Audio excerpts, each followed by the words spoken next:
ஆண்டவராய் இயேசு கிறிஸ்துவின் நாமத்தினால உங்கள் யாவருக்கு என்னுடைய அன்பான வாழ்த்துக்களையும் நன்றிகளையும் தெரிவித்துக் கொள்கிறேன்.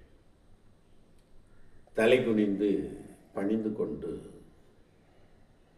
என் எஜமானாகிய ஆபிரகாமின் சகோதரன் குமார்த்தியை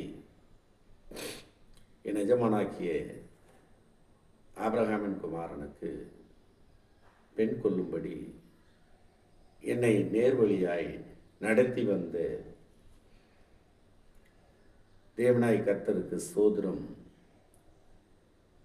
என்றும், இப்பொழுது நீங்களும் என் எஜமானனுக்கு நீதியும் தயவும் உண்மையும் உள்ளவர்களாய் உடையவர்களானால் எனக்கு சொல்லுங்கள், இல்லை என்றால் அதையும் சொல்லுங்கள்.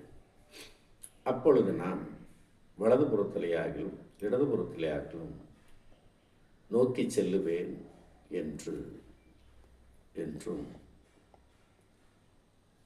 எலெயாசர் கூறினார்.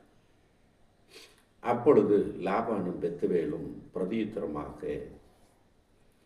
இந்த காரியம் கர்த்தரால் வந்தது, நாங்கள் நலபலன் ஒன்றும் சொல்லக்கூடாது என்று நாம் வாசிக்கிறோம்.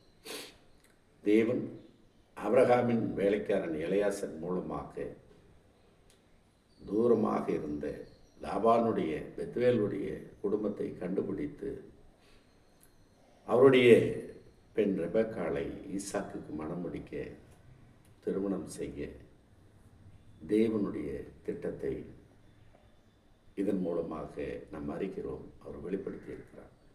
தேவனுக்கு நாம் நன்றி சொல்லுவோம்.